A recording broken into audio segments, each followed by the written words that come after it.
Shalom Brahai, sejam todos muito bem-vindos aqui no nosso canal Oculto na Bíblia. Estamos estudando o Midrash. Uau, pessoal, para quem está aí no YouTube nos assistindo, eu sempre chamo vocês para assistir o resto do vídeo aqui no YouTube, ok? Você aí no TikTok, vem para cá pro YouTube assistir o resto do vídeo, ok? Estamos estudando sobre os juízes, né? Nós estamos ainda no capítulo 2. Já tem aí praticamente 9 vídeos aí, ó. Estamos ainda no capítulo 2. E nós vamos entender o que se passa no capítulo 2, estudando o Midrash, disse no livro de Juízes. Bom, vamos lá. Capítulo 17. E a gente vai entrar na história sobre como a história se repete no tempo dos juízes. E nós vamos entender isso a partir desse estudo aqui. Vem comigo. Se Beni Israel tivesse sido Sadequim perfeito, eles não teriam servido a ídolo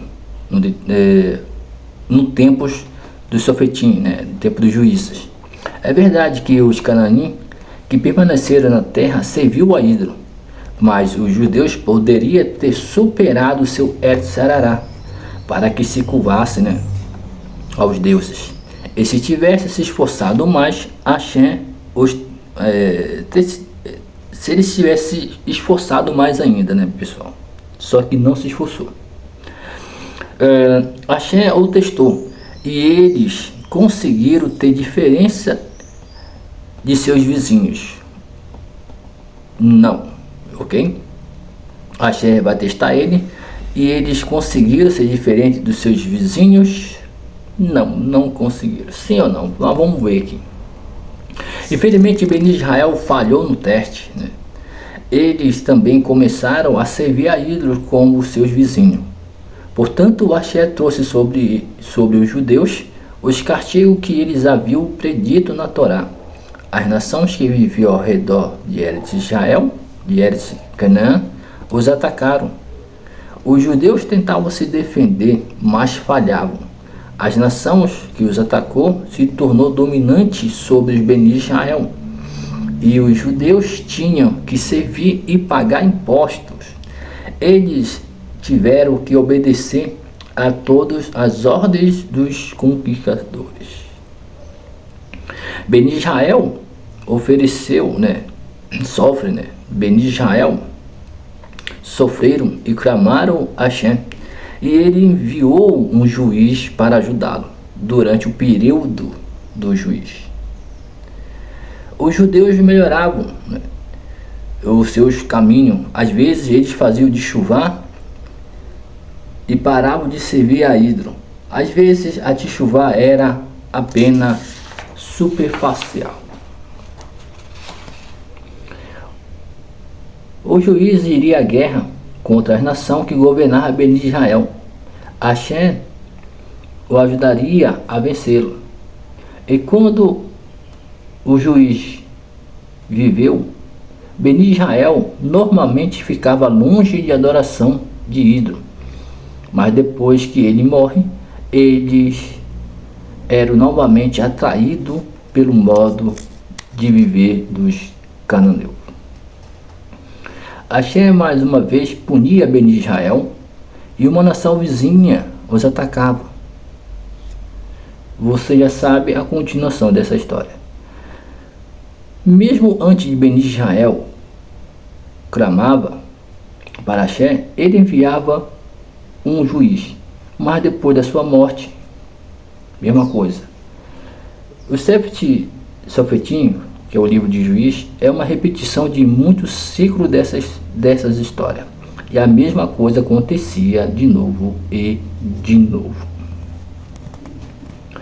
Porque Hashem sempre enviava outro juiz e depois outro juiz, apesar de ver que após a morte de cada juiz, Beni Israel sempre abandonava a Torá. Merece isso, né? Bom, ele abandonava a Torá, e porque Hashem não disse, basta, vou parar de ajudar os Beni Israel. Eles não merecem isso. Vou mantê-los para longe, né? Vou mandá-los para longe de Eretz Israel, assim como eu adverti na Torá. A resposta pode ser entendida como um massal ou uma parábola. Ok? E agora vamos entrar aqui na parábola, né? O Midrash nos conta a desculpa de um rei. Certo rei comprou um grupo de escravos, alguns deles ainda eram crianças, 1, 2 e 3 anos de idade. O rei decidiu mantê-los como se fosse sua própria. Ele lhe deu belos quadros em seu palácio, permitiu que brincasse no jardim do palácio e realizou todos os seus desejos. Tenha muito cuidado com todas as coisas bonitas que eu lhe dei. Eles advertiam: os móveis, brinquedos, os seus quartos, né, os seus quartos são caros. Certifique-se que não estrague e cuide quando brincar no jardim. Não pise nas plantas ou no gramado, apenas fique nas alamedas. Quando as suas crianças cresceram, eles se sentiram em casa, no palácio. Elas se divertiam muito lá e às vezes ficavam bem selvagens. E nesses casos elas realmente estragavam os móveis, jogavam seus brinquedos e arruinavam o jardim. O rei disse: eu terei que punir. Ele ordenou que cada criança recebesse uma surra. Isso funcionou algum tempo. O comportamento das crianças melhorou, mas depois disso, de um tempo, elas novamente queriam se divertir. Então voltavam aos seus velhos truques de destruir o palácio e o jardim. O que eu devo fazer?